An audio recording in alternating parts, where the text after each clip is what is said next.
Assalamualaikum warahmatullahi wabarakatuh. Perkenalkan, nama saya Anjeli Fadila, NIM PO 7120320045, kelas tingkat 2B semester 3.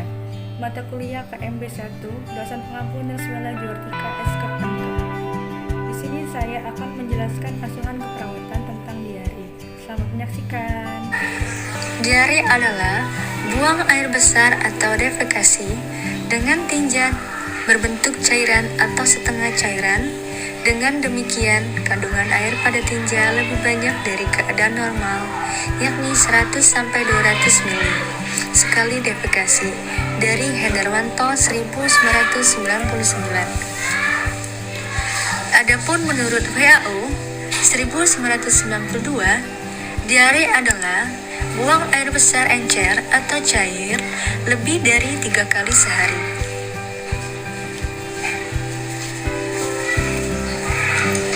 Etiologi faktor infeksi diare. Yang pertama, infeksi enteral, yaitu infeksi saluran pencernaan yang merupakan penyebab utama diare. Selanjutnya, infeksi bakteria, yaitu Vibrio, E. coli, Salmonella Campylobacter. Infeksi virus, yaitu rotavirus, calcivirus, enterovirus, adenovirus, astrovirus. Selanjutnya, infeksi parasit, yaitu cacing atau Ascaris, Oxyuris, protozoa atau Entamoeba histolica, Giardia lambia, jamur atau Candida albicans. 2. Infeksi parenteral, yaitu infeksi di luar alat pencernaan makanan seperti tonsilitis, bronkopneumonia, ensefalitis. Meliputi yang pertama ada faktor malabsorpsi, yaitu karbohidrat, lemak, protein.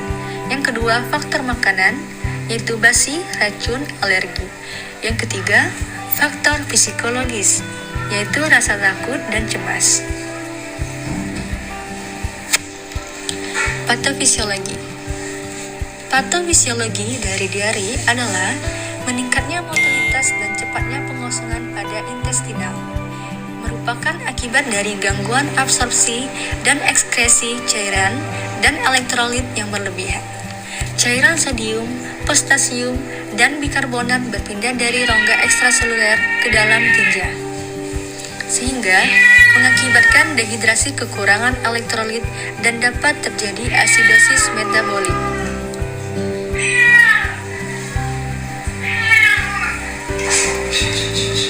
Manifestasi klinis. 1. Sering BAB dengan konsistensi tinja cair atau encer. 2. Terdapat luka tanda dan gejala dehidrasi, turgor kulit jelek atau elastisitas kulit menurun, ubun-ubun dan mata cekung, membran mukosa kering. Yang ketiga, kram abdominal. 4. Demam. 5. Mual dan muntah. 6. Anoreksia. 7. Lemah. 8. Pucat. 9. Perubahan tanda-tanda vital, nadi dan pernapasan cepat. 10. Menurun atau tidak ada pengeluaran urin.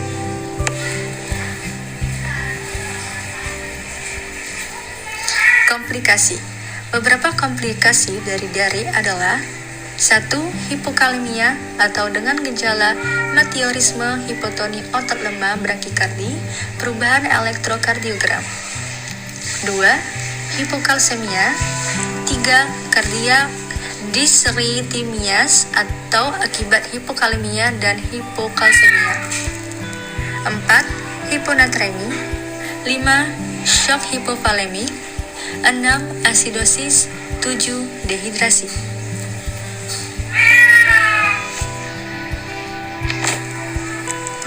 Pemeriksaan penunjang. Pemeriksaan penunjang diare menurut Suryardi 2001 adalah 1.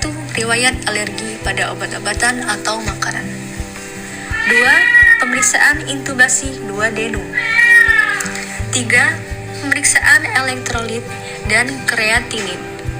4. Pemeriksaan tinja, pH, leukosit, glukosa, dan adanya darah.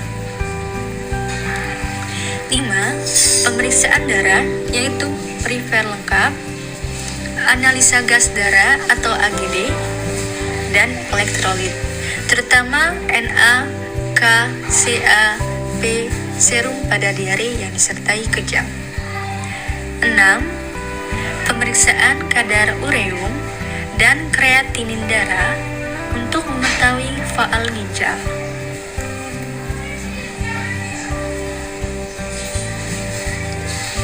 Pengobatan diare. 1. Minum obat anti diare. 2. Minum oralit. 3. Air elektrolit. 4. Makan makanan probiotik. 5. Diet berat.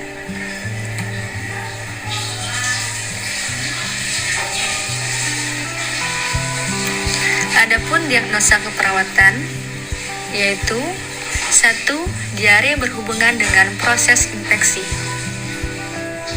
2.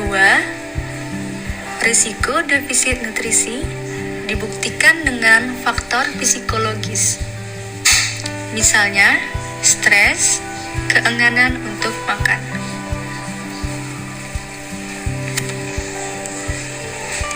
Baiklah, diagnosa keperawatan yang pertama yaitu diare berhubungan dengan proses infeksi.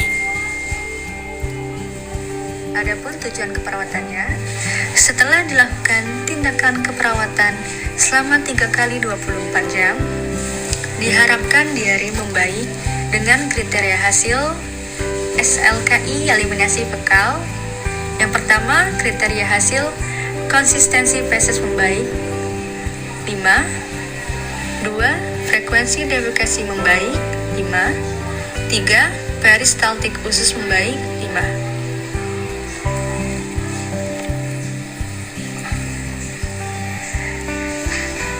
Selanjutnya, intervensi keperawatan, psikinya manajemen diare. Observasi, yang pertama, identifikasi penyebab diare, misalnya proses infeksi. Yang kedua, identifikasi riwayat pemberian makanan. Yang ketiga, monitor warna, volume, frekuensi, dan konsistensi tinja. Keempat, monitor jumlah pengeluaran diare. Terapeutik. Yang pertama, berikan asupan cairan oral, misalnya larutan garam gula dan oralit.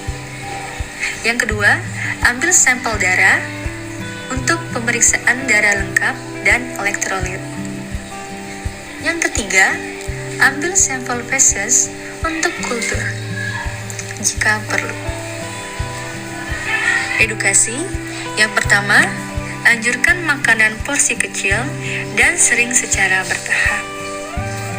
Yang kedua, anjurkan menghindari makanan pembentuk gas, pedas, dan mengandung laktosa. Kolaborasi. Kolaborasi pemberian obat antimotilitas, misalnya loperamid, difenoksilan. Selanjutnya, kolaborasi pemberian obat pengeras feses, misalnya kolin, pektin.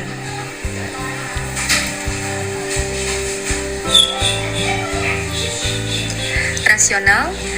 Yang pertama, untuk mengetahui penyebab diare. Yang kedua, untuk mengetahui riwayat makanan.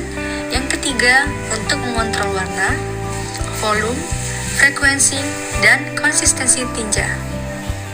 Yang keempat, untuk mengontrol jumlah pengeluaran diare. Yang kelima, untuk menambah nutrisi. Yang keenam, pemeriksaan untuk mengetahui penyebab terjadinya diare. Yang ketujuh, untuk mengetahui feses untuk kultur jika perlu. Yang kedelapan, untuk mempermudah pemenuhan nutrisi dalam pencernaan.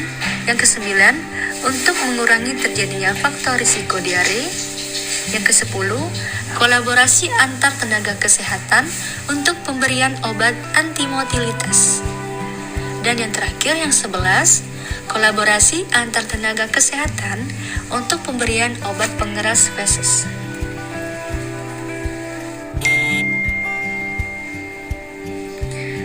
Selanjutnya, diagnosa keperawatan yang kedua, yaitu risiko defisit nutrisi, dibuktikan dengan faktor psikologis, misalnya stres, keengganan untuk makan.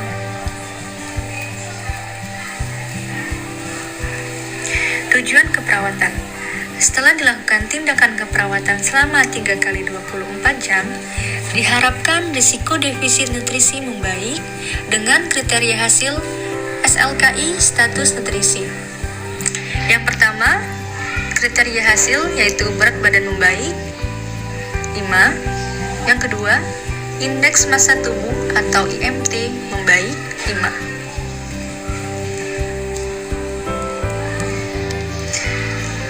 Selanjutnya, intervensi keperawatan, psiki, manajemen nutrisi, observasi.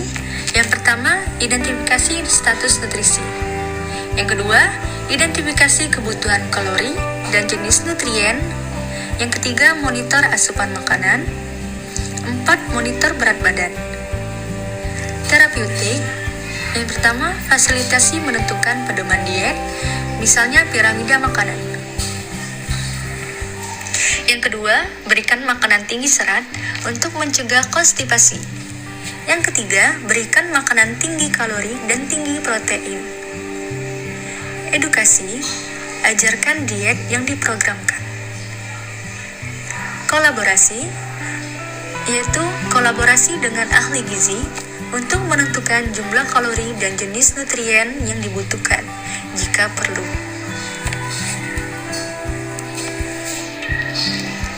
Rasional, yang pertama, untuk mengetahui tingkat nutrisi.